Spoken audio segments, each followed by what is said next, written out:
I love my miter station, and I think it's one of the best things that you can build for a garage or small wood shop. But after years of use and abuse, it is time for a few upgrades on this thing. So let's talk about what most traditional miter station designs get wrong, how you can build a durable, low maintenance top that is going to last you years, and how a miter station can be one of the best things for tool storage in your garage or small wood shop. So most folks, when they start woodworking, buy a miter saw. It's usually, and in my case certainly was, a very basic miter saw, and most people consider at some point building a miter station, with the argument against it being, it's too big, it's gonna take up too much space. And I think with a lot of traditional miter station designs, that is true. Now, I built this a number of years ago here, and it has served me very well. However, there's a lot of stuff that I wanna fix and that I wanna upgrade on it. All right, so first step here is to deal with this plywood top. And this is the first problem that I have with a lot of traditional miter station designs. A lot of them are designed with some sort of plywood top, and plywood is okay, but plywood also gets very beat up.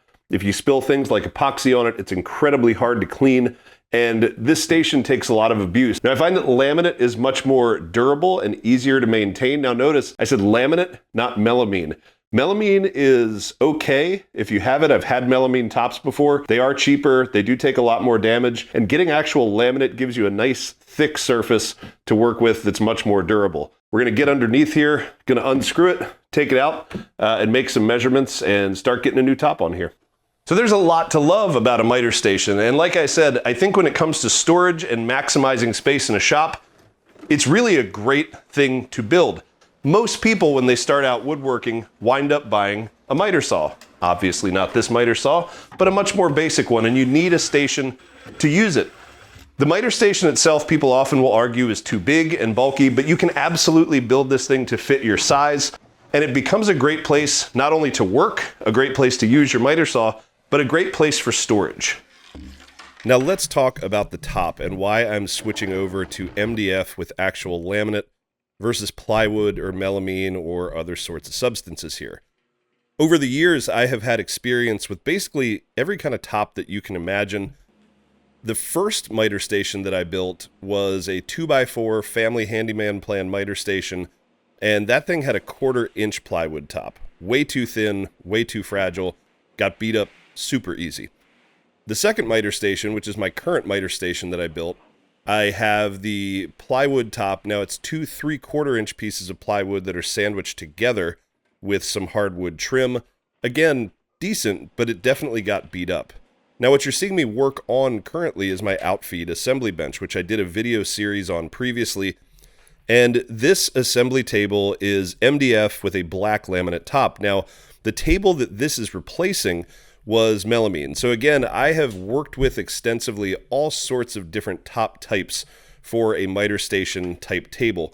The problem that I had with the melamine is that the melamine honestly just wasn't sturdy enough. It chipped up too easily. You can clean certain things off of it, but I had spilled epoxy on that and couldn't get that all cleaned up, even with acetone and with heat. And it just didn't take the abuse that I need on a miter station. And again, the laminate really provides a nice, thick, durable, sturdy surface. So you see me here, I've bought 2 sheets of MDF for this top. The base sheet is going to be 3/4 of an inch thick, and then the top layer matches the thickness of the tracks for the stealth stops from woodpeckers. It's a 1/2 inch thick, and I will sandwich that on top. All right, now that we got the top off, I can address the next 2 things that I have not been a fan of with this traditional miter station design.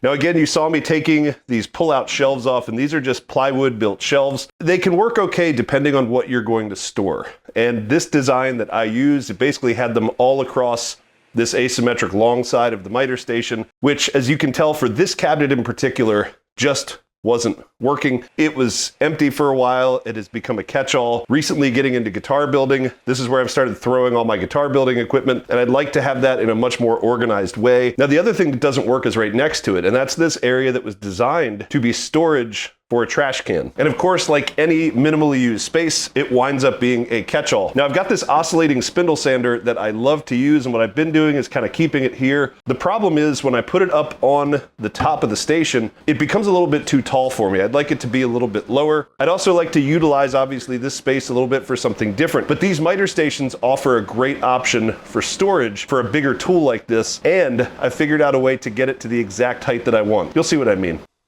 Now, the way that most garage woodworkers approach these sort of benchtop tools, and that's what this oscillating edge sander is, it is basically the Grizzly model of the Rigid that you see. Wen sells one that's very similar.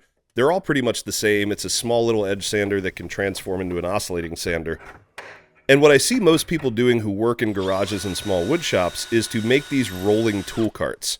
Now, the rolling tool carts can absolutely be a great solution if you've got a couple of these things, but what if you have a bunch of benchtop tools?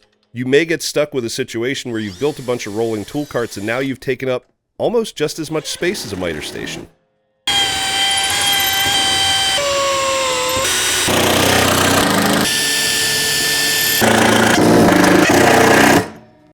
Now, traditional miter station design builds in these big open cabinets. And again, the miter station design that I took this from, the Wood Whisperer design, had open cabinets with these slide-out trays that really, like I said, have just become a catch-all when it comes to what I put in there. I've got one section of them where it works okay, but this section in particular was dead. And if you look into kitchen cabinetry, there's a company named Revashelf, and that's where I got this shelf that you're seeing me put together and install from. It's meant for stand mixers. So if you've ever seen the Cuisinart baking stand mixers, that is, again, the kitchen equivalent of my oscillating edge sander. It's something that you want to have access to, you want it a good working height, but you don't always need it out on the counter. And so this shelf allows everything to tuck nicely into this storage bin, and I could dial it into the point where it would be the perfect height. So this came out exactly as I had hoped, and this tool I didn't want just sitting out and constantly kicking it and tripping over it and stuff. This puts it in a great storage spot. It also puts it at a perfect working height. So you can see as I'm working with this, I've got my arms nice and comfortable at 90 degrees. It only looks like a few inches, and it really is only a few inches. It's the difference from here to the top of that counter, but raising it even just a little bit like right there, it makes it a much more awkward place to work. So this really is exactly what I was hoping for, and I'm super pumped about this. So, real excited about that. Let's move on to add some storage in here. So, one of the most important things when you think about designing a garage or a small wood shop is utilizing the most out of every bit of space that you have. And any area that becomes a catch-all where you're just throwing stuff, you need to rethink that concept. Now for me, I needed space for a little bit more in the way of Systainer storage. Now, especially if you're starting out, you may not have a bunch of Festool, and that is totally okay. You don't need to have Festool. This area could be used for any number of things. If you're into Milwaukee pack-out kits, if you wanted to store a bunch of small tools here, if you wanted to store things like drawers or have a space for all your sandpaper, this little area could be used for any number of things. And certainly knowing people, I know when I started out, I had a bunch of pack-out sort of boxes. If you have those, this would be the perfect space to build some sliders and some shelves for those for easy access storage for common stuff that you use. Now, if you are interested in building out or designing a garage or small wood shop and you would like some free advice, then head on over to our website. It's garagedwellerswoodworking.com. There you will get access to a free article that I wrote, the 5 most important tips when initially starting out a garage or small wood shop, when you sign up for our email list. And signing up for that email list also gets you notification for things like when videos like this come out, as well as a free newsletter where my goal is to provide you with tips and tricks to help start or continue your woodworking journey in a garage or a small wood shop.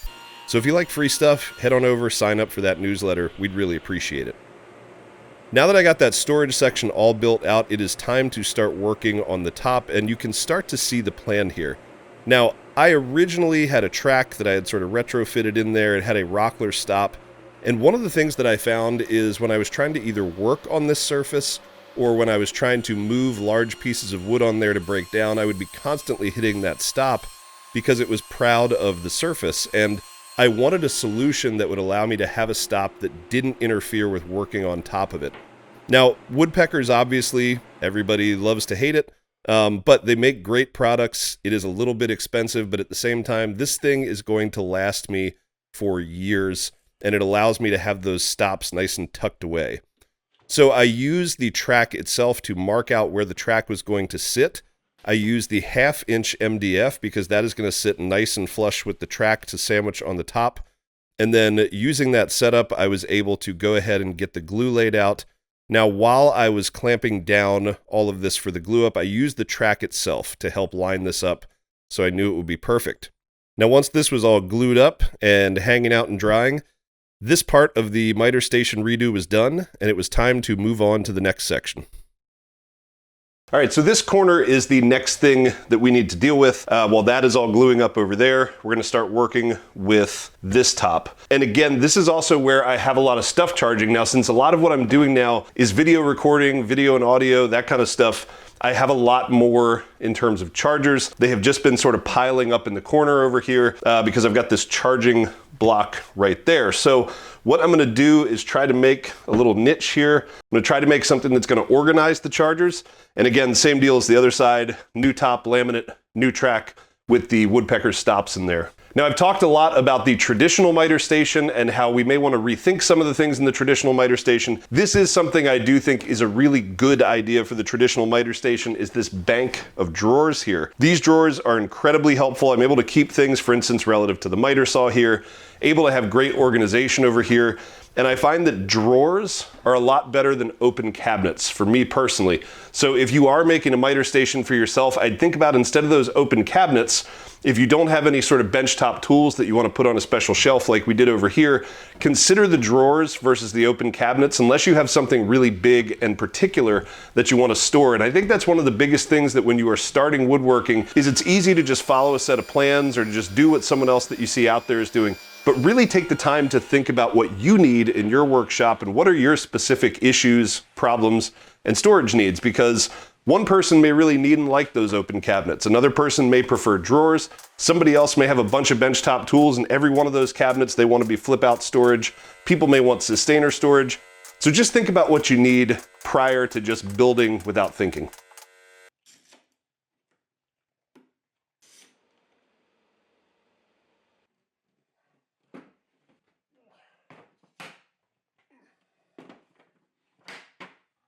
Now that the tops are all glued up, we can go ahead and cut them to final size. Now, I want these to be a little bit over the size of the layout of the actual cabinets for the miter station here. And I'm going to show you a couple different ways that you can cut things down to size. If you have a track saw, you can absolutely use that. If you had a circular saw with an edge guide, you could use that. You could also use your table saw, which you'll see me do here in a little bit. Now, as you are building shop furniture, one of the things that you will notice is, of all the places in a house, the garage is a place where I find the walls are especially wonky. So to make sure that everything fits in the way that you want it to and that things are nice and square, you may need to do some scribing. This is actually pretty easy. You can see I've got a little scribing compass there, but you could just use a block of wood with a pencil, run it along the wall, run it along your top, and then you can use a combination of things or any number of things to cut out where that scribe line was. For me, I took the majority off with a track saw and then went ahead and finished it off with the jigsaw and some hand sanding, and it fit in perfectly. Now, I know when I was learning about woodworking and building out my shop, I came to YouTube a lot looking for suggestions and advice. So if anybody watching this video has any great tips for shop layout for newer woodworkers, I'd be really interested if you'd be willing to share them, because obviously I'm sharing some of my thoughts here on storage and miter stations, but there is such a wealth of knowledge out there in the online woodworking community that I'd love to hear what kind of tips you guys have for people who are just setting their garage workshops up, what you would do, what you wish you did different, what you found that worked. It's all great knowledge to share. Now, if you are using a plywood or MDF top, it is important to put some hardwood edge banding on there for protection of the MDF. Same deal with plywood. You want to protect a surface that's easily chippable. You're going to be bumping into this thing, and so you need some protection. I'm going here with the figured maple. Yes, the figured is a little bit more money, and it's a little bit over the top, but this is also a place where I come to seek creative inspiration, so it's your shop. Do whatever you want with it. Now, one thing that's very important is to make sure that the top of your edge banding is flush with the top of your top, I guess. So it's very important to make sure that that lines up. And with a long strip like this, you can see that that long strip gets out of straight very quickly. So I'm starting at one end and working my way down. And at each part, I'm making sure that that top of the edge banding is flush with the top of the MDF surface. And now a little bit of flush trimming, and this thing will be ready to go for laminate. All right, time for the big color of the top reveal. It's not black. Went with a dark maple laminate. You can see it's got a nice figured flame pattern here. And most of what I'm doing these days in the shop is obviously filming. So to have all that black over there, you can see that we've got the black backdrop of the wall control panels. I felt like if I went with the black, it would just be too dark. There'd be too much blackness back there, and I wanted a little bit more light color. So gonna cut this up and break this down. Now for laminate, pretty straightforward. Measure out what you want. You need one of these laminate scoring tools and a straight edge. Run a line, and then it should be pretty easy to pop off. Now, laminate can certainly seem intimidating, and I know the first time I used it, I was really nervous about the process, but it actually winds up being not too bad, provided you take your time, and in a couple minutes, you'll see what happens when you don't take your time. Now, there's a lot of great resources out there on YouTube about how to do laminate, but there's a pretty quick and easy way to go. I start out with contact cement, and so I'm going to put contact cement on the MDF top, and then I'm also going to put contact cement on the bottom of the laminate itself. Now for the MDF is very porous, so I put one coat on there, let that completely dry, and then went back and put a second coat on. You let it dry up for about 15-20 minutes until it's tacky, but not so tacky that you're pulling strings off, or legs, as they say, when you touch it. And then you set up these strips of wood that keep the contact cement surfaces from touching each other, because the minute they touch, they become very sticky and hard to get off. And again, in a little bit, you'll see how true that is here. I had a little bit of a problem. Once you've got good contact, you are then going to come back with a laminate roller, roll it out really well, make sure you've hit all the areas to make sure there are no air bubbles and that everything is nice and sitting where it should be. Now, this process was obviously going way, way too well.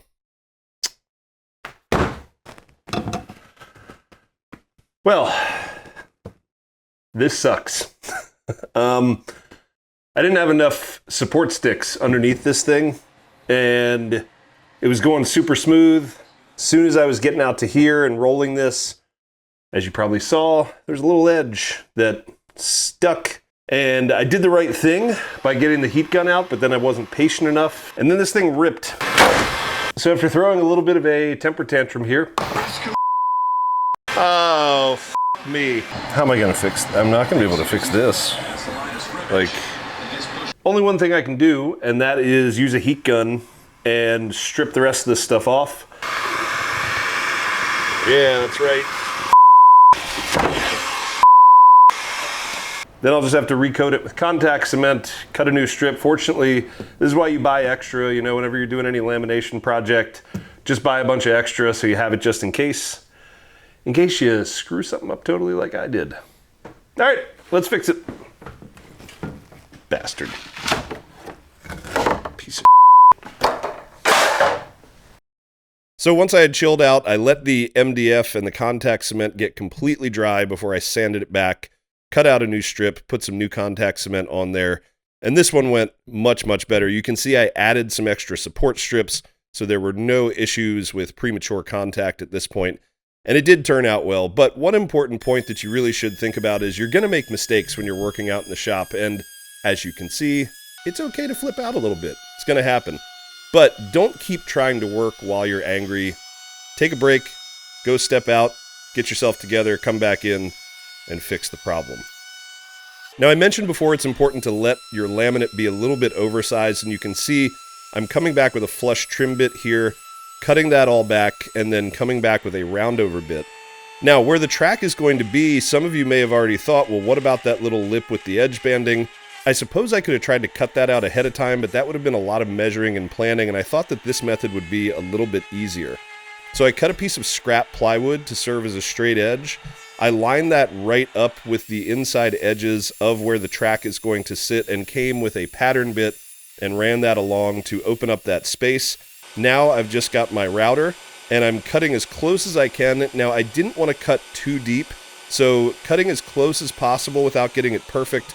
And then I'm going to come back with a chisel and just doing some hand tool work to finish this off and get it nice and perfectly flush. So sliding that track in and out is not going to be a problem at all. Now as the track came, it was a little bit oversized, so I used a little bit of tape to mark the edge of where it was going to need to finish up here, and then went over to the miter saw and cut that off. Now, this is an aluminum track, and it's important to note that aluminum is safe to cut with your regular saw blades. If this was like steel or angle iron, you definitely don't want to go to your regular saw blades. That's not going to work out well. Now, one of the things that I was really excited about this is how this attaches to the tabletop itself.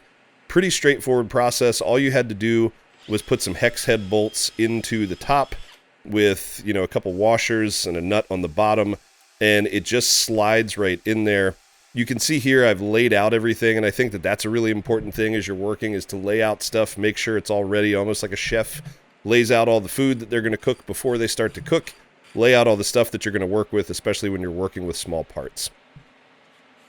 Now, this was a big reason that I wanted this stop system in particular, and you can see when you're not using it, it sits below the surface of the top, which is going to make using that top a lot easier. But then when you're ready to use it, you flip it up. I can put 3 or 4 of these things in, so I have some things that I do that are very standard operations that I always need the same length of cut, and so I could leave some there and I can move the others around. It's got micro adjust too, which is super nice. Now, if you have ever built or worked on a miter station before, one of the toughest things is figuring out how to get the saw itself nice and level and flush. And I've certainly sat underneath of that area myself, trying to hold it up using hands, sometimes even feet, to try to hold it up, tighten it down, go back and measure. And what I found is this is the easiest process. So you can see I'm using the old top to cut out a couple pieces of scraps that are going to serve as basically spacers. And I went back and forth from the table saw and the miter station itself to cut it to an exact length, to make sure that I had the height that I needed to hold this up correctly. And then I just came back with some shims to make sure that it was level and perfectly even. You can see I used a straight edge there to confirm. You want the top of the miter saw to be just above the top of the miter station itself. And now it's just tucking everything back in, screwing the top back on, and addressing the next problem, which is this charging station. Now, I was initially thinking that I might build a little sort of nook in the corner with plywood, but then as I was thinking about it, I've got this nice metal pegboard from Wall Control, not sponsored at all, something I purchased myself, and they make all sorts of great accessories, and I came up with a really nice and tidy way to get all of my charging stuff into one spot. It is on one power bank that I can turn on and off at the end of the day because I don't like to leave chargers just sitting by themselves overnight. Now, the last little final detail here is to make sure that I put in my tape. This came from Woodpeckers. It is nice. It has both metric and imperial on it. And what I like to do is just set a really reliable straight edge right up against the blade of your saw, figure out where that is to the edge of where you're going to be putting the tape, and then line that tape up. So all the hard work is done. Now, nothing left to do but stare at it a little bit.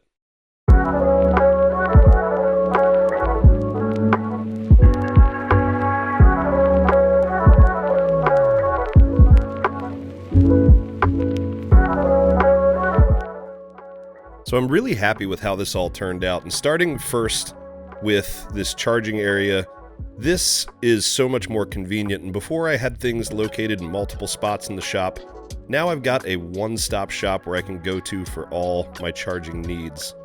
Next up is this oscillating edge sander. And again, this is the type of thing that I think, let's rethink how we traditionally store benchtop tools. Rolling carts can take up just as much space as some big bulky miter station. In this case, I have a multi-purpose, multi-function station that not only stores my tool, but allows me to have it at the perfect working height for me, and then tuck it away when it's not in use. It's right next to electricity, it's right next to the dust collection, and it's really in a perfect spot. So really consider one of these Rev-A-Shelf brackets if you are interested in storing some of your benchtop tools. I've got all of the stuff that I need located right here. This is right near my house door, and a lot of these little things are things that I need to grab to go in and out and do stuff in the house. So that makes it much more convenient. And then of course, this flip stop station here for stop blocks to use at the miter saw. And this is the first cut that you're seeing here. Now, if you are interested in any of the tools or products that you saw throughout this video, make sure to check out the link down in the description for our Amazon storefront. We earn a little bit of commission, so if you purchase anything from there, it absolutely helps us out. Make sure that you're also checking out our YouTube memberships and our Patreon link down below if you're interested in exclusive content. And again, don't forget to head over to our website and sign up for that newsletter. So, thanks for watching. Time to shut down the shop. We'll see you on the next one.